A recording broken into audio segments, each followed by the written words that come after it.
हमने आपको पढ़ाया है कि सिंपल इंटरेस्ट बराबर प्रिंसिपल गुणा रेट परसेंट गुणा टाइम। सिंपल इंटरेस्ट बराबर प्रिंसिपल गुणा रेट परसेंट गुणा टाइम मैंने आपको पढ़ाया और बताया है। आप जानते सभी लोग, जैसे आपके पास कुछ पैसे हैं, आपके पास कुछ धनराशि है, वो आपने 3 अलग अलग बैंक में जमा करी। आपके पास कुछ पैसे हैं, वो आपने 3 अलग अलग बैंकों में जमा करी सेम टाइम के लिए। 3 अलग अलग बैंक में जमा करी मेरे प्यार भी सेम टाइम के लिए। पहले कांसेप्ट समझते फिर सवाल। अगर टाइम सेम है, अगर टाइम सेम है तो सिंपल इंटरेस्ट डायरेक्टली किसके प्रोपोर्शनल होगा? सिंपल इंटरेस्ट डायरेक्टली अनुक्रमानुपाती होगा प्रिंसिपल गुणा ब्याज की दर के। आपके पास कुछ पैसा है, सपोज आपके पास 1 लाख रुपए, आपने एसबीआई बैंक में, एचडीएफसी बैंक में और आईसीआईसीआई बैंक तीनों में इन्वेस्ट कर दिया सेम टाइम के लिए। यही बेसिक है सूरज जी, सुनिए आप। तीनों बैंक में आपने पैसा लगा दिया सेम टाइम के लिए। तीनों बैंक में ब्याज की दर अलग अलग है। तीनों बैंक में आपने अलग अलग पैसा लगाया, तीनों बैंकों में आपने अलग अलग पैसा लगाया, तीनों बैंक आपको अलग अलग रेट ऑफ इंटरेस्ट दे रहे हैं। लेकिन सवाल में कंडीशन दी हुई होगी, अगर तीनों बैंक से हमको सेम ब्याज मिलता है, तीनों बैंक से जो आपको सिंपल इंटरेस्ट मिलता है वो अगर सेम है तो क्या होगा? बेटे हमने आपको ये पढ़ाया है परसेंटेज में कि अगर दो संख्याओं का प्रोडक्ट कांस्टेंट है, दो संख्याओं का गुणनफल अगर सेम है, तो एक संख्या जिस अनुपात में होगी दूसरी संख्या उसके रिवर्स अनुपात में होगी।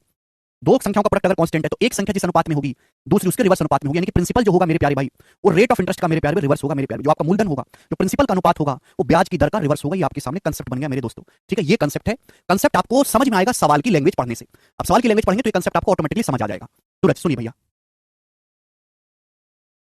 A person divided a sum of rupees 17,200 into 3 parts and invested at 5%, 6% and 9% per annum simple interest. एक आदमी के पास 17,200 रुपए हैं। 17,200 रुपए को आदमी ने 3 हिस्सों में बांटा और उनको इन्वेस्ट कर दिया 5%, 6% और 9% के सिंपल इंटरेस्ट पे।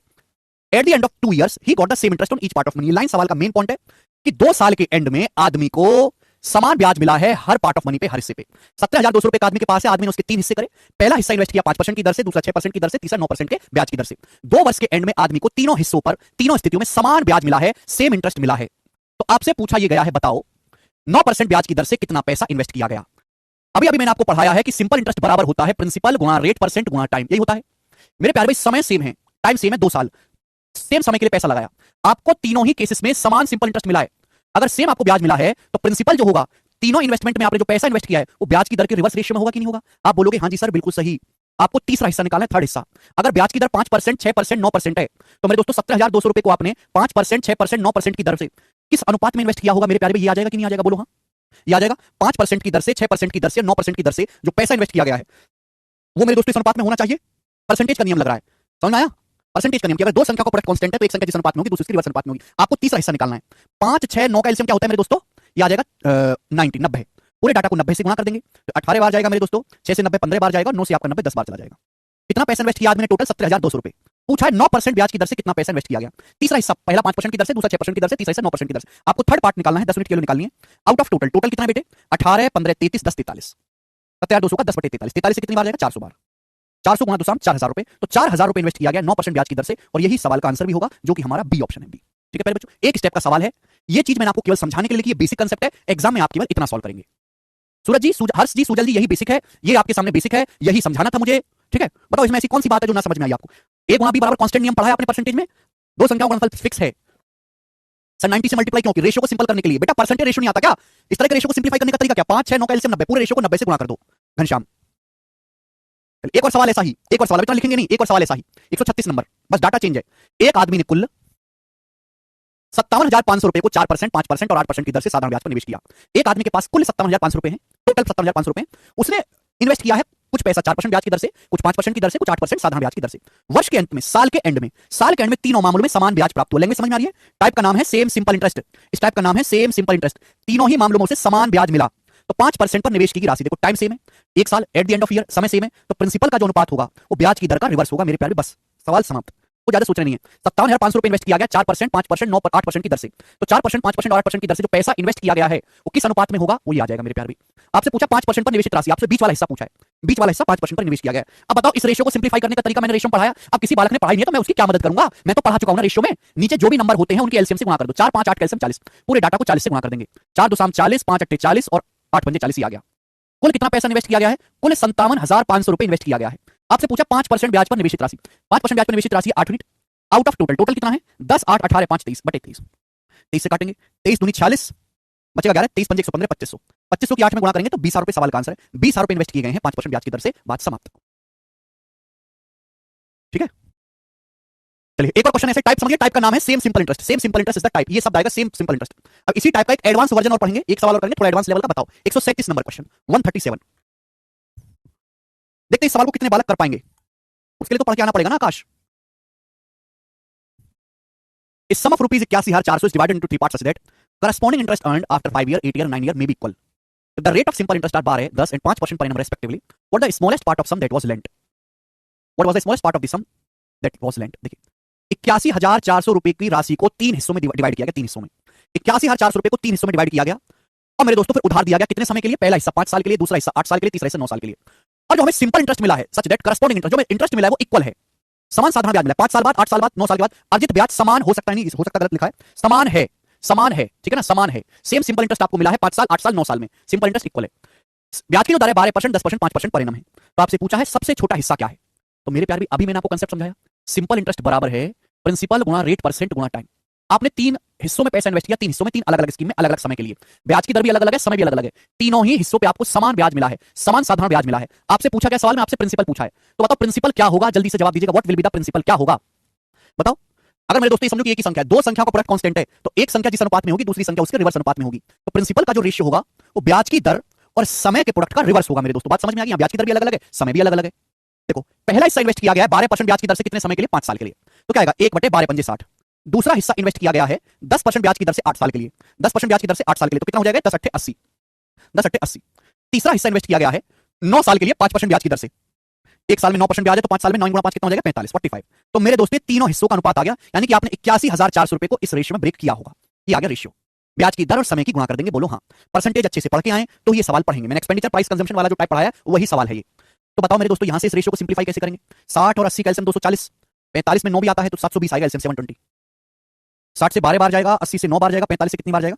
अभी 80 16 बार, 16 बार जाएगा। 12 रेशियो 9 रेशियो 16, ये आ गया मेरे दोस्तों। इस रेशियो में आपने धनराशि को ब्रेक किया है। टोटल कितना पैसा था? टोटल था पैसा 81,400 रुपए, टोटल 81,400 रुपए था, ठीक है मेरे प्यारे भाई। सबसे छोटा हिस्सा है मेरे दोस्तों 9 unit out of total. Total कितना है? टोटल 12 9 21, 21 और 16 37। 37 से चला कितनी बार? 37 दूनी 74, 7 4 37 दूनी 74, 2200 और 2200 निम्न आ जाएगा 198। 19,800 रुपए सवाल का उत्तर है, जो कि हमारा पहला ऑप्शन बनता है। समझ में आया? प्राची कहने टाइम के इन्वेस्टमेंट प्रोपोर्शन क्यों नहीं हुआ? तो है ब्याज की दर और समय दोनों के प्रोडक्ट, यहाँ पे ब्याज की दर भी अलग अलग है, समय भी अलग अलग है। दीज आर डिफरेंट, अलग अलग, हर स्कीम में ब्याज की दर अलग अलग, समय अलग अलग है। तो आप इस चीज को एक ही वैल्यू समझो। दो संख्या, एक संख्या, आप समझो कि मेरे प्यारे भाई this is one quantity, this is second quantity, this one quantity, this is second quantity. दो संख्या का प्रोडक्ट कांस्टेंट, एक संख्या जिस रेशियो में होगी दूसरी उसके रिवर्स रेशियो में होगी, ठीक है। ब्याज सिंपल इंटरेस्ट सेम है तो प्रिंसिपल जो होगा 1/8% गुणा टाइम, उधर आ जाएगा, बटे आ जाएगा। और बेसिक सवाल है, ठीक है ना। देखो कैसा भी सवाल आए हमारा तरीका नहीं बदलने वाला, एक तरीका हर जगह कामयाब, ठीक है। तो मुझे लगता है टाइप आपको समझ में, ये वही बच्चा पढ़ समझ पाएगा टाइप जो उसको पहले से परसेंटेज रेशियो आता है, जिसका परसेंटेज रेशियो ही कमजोर है, चाहे उसने सिंपल इंटरेस्ट कितने अच्छे से क्यों ना पढ़ा हो, वो इस टाइप को समझने के लायक नहीं है, ठीक है जी। जिसने परसेंटेज रेशियो अच्छे से पढ़ा है वो इस सवाल को हवा में ही समझ लेगा, हवा में ही कर लेगा। सारी कहानी इस बात पे आके रुक जाती है कि आप परसेंटेज रेशियो को कितनी अच्छी तरीके से जानते हैं, ठीक है। चलिए नेक्स्ट अगला टाइप, अब आपके सामने बच्चों अगला टाइप आएगा। ये टाइप मैंने आपको पढ़ा है सेम सिंपल इंटरेस्ट वाला। सर स्मॉलेस्ट पार्ट कैसे पता किया? देखो सबसे पैसे को 12:9:16 में बांटा गया, सबसे छोटा तो 9 है ना, 12 9 16 में सबसे छोटा पार्ट 9 है, ठीक है जी, क्लियर है। आगे चलते हैं। अब अगला टाइप आएगा मेरे दोस्तों, लास्ट टाइप है, ये शीट का लास्ट टाइप, ठीक है बच्चे, लास्ट टाइप। अभी जो हमने टाइप पढ़ा उसमें सेम सिंपल इंटरेस्ट था, समान साधारण ब्याज था। जो अब हम टाइप पढ़ेंगे मेरे दोस्तों उसमें सेम अमाउंट वाला सवाल है, सेम अमाउंट, ठीक है, सेम अमाउंट वाला क्वेश्चन, ठीक है। बस आपको ये बात ध्यान रखना कि अगर हमको अमाउंट क्या होता है? Principal plus simple interest. Principal हमेशा 100% होता है, ठीक है बच्चे। चलिए शुरू करते हैं। अब सवाल नंबर है 138, 3 क्वेश्चन इस टाइप के हैं, बनाइए।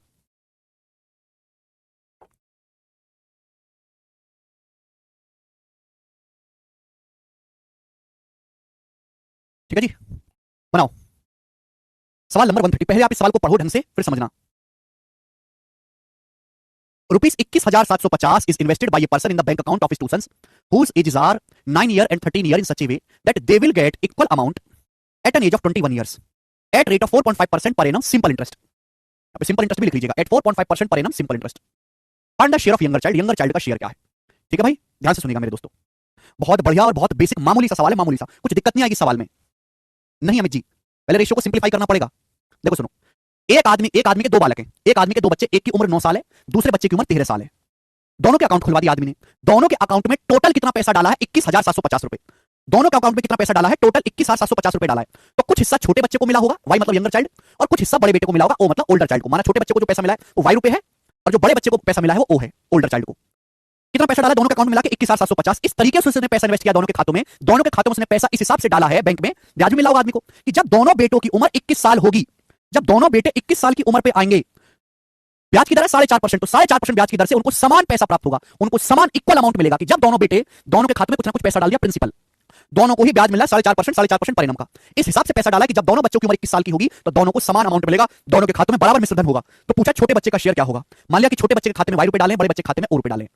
ब्याज की दर कितनी है? 4.5% परिणाम। ध्यान से सुनिएगा मेरे प्यारे भाई, छोटा बच्चा भी 9 साल का है, 9 साल से जब वो 21 साल का होगा तो 12 साल बाकी है। तो छोटे बच्चे को एक साल में 4.5% ब्याज है, तो छोटे बच्चा भी 9 साल का 21 साल बाद सेम अमाउंट मिलता है। 9 साल से लेकर 21 साल तक 12 साल बाकी है, किसमें से 9 घटाएंगे 12। अगर एक साल में 4.5% ब्याज है तो 12 साल में कितना ब्याज मिलेगा? 54%। तो छोटे बेटे को 54% ब्याज मिलेगा ब्याज। तो बताओ छोटे बेटे के खाते में अमाउंट क्या हो जाएगा भाई? 100% प्रिंसिपल होता है, 100% पे अगर 54% ब्याज मिलेगा तो 21 साल बाद छोटे बेटे के खाते में 154% अमाउंट हो जाएगा अमाउंट। अगर आज 100% पैसा डाला गया है, 54% ब्याज लग के 21 साल की उम्र पे वो 154% अमाउंट बन जाएगा। यही लॉजिक सोचना है। बोलो नेक्स्ट, आगे सुनिएगा मेरे प्यारे। बड़ा बेटा 13 साल का है, बड़े बेटे को भी 4.5% के हिसाब से ब्याज मिलेगा। अगर बड़ा बेटा 13 साल का है, जब वो 21 साल की उम्र पे आएगा तो कितने साल बाकी? 8 साल। एक साल में 4.5% ब्याज है, तो 8 साल में बड़े बेटे को कितना ब्याज मिलेगा? 21 माइनस 13 8 साल 36%। तो बड़े बेटे को 4.5 गुणा 36% ब्याज मिलेगा। 36% अगर बड़े बेटे को ब्याज मिलेगा तो आज जो भी पैसा डाला गया उसके खाते में वो क्या हो जाएगा? 36% ब्याज मिलेगा। तो अमाउंट कितना हो जाएगा? 136%, 136%। और ये अमाउंट इक्वल होना चाहिए, यही सवाल कह रहा है। सभी को समझ में आ गया बच्चों? सभी को ये बात समझ में आ गई? एक स्टेप का सवाल था, मात्र एक स्टेप का। ये सब कैलकुलेशन बहुत इजी है, दोनों मैंने आपको समझाने के लिए किया। हमने छोटे बेटे का और बड़े बेटे के अमाउंट को बराबर कर दिया। तो यंगर चाइल्ड और ओल्डर चाइल्ड के खाते में जो पैसा इन्वेस्ट किया गया उसका रेशियो क्या आएगा मेरे दोस्तों? उधर चला जाएगा भैया, 154 उधर चला जाएगा, तो ये आएगा 136/154। किससे जाएगा? 2 से, 2 से जा पाएगा, है ना। 2 चिक्का 12, 2 अट्ठे 16, 68/77, 68/77 ही आ गया मेरे दोस्तों। आपसे पूछा छोटे बच्चे का शेयर, तो छोटे बच्चे का शेयर है 68 यूनिट। 68 में छुपा होता है 17, यानी कि छोटे बच्चे का जो भी शेयर होगा वो 17 का मल्टीपल आएगा। 17 का मल्टीपल ये नंबर 17 से नहीं कटता। 17 से 102, 13 17 से नहीं कटता।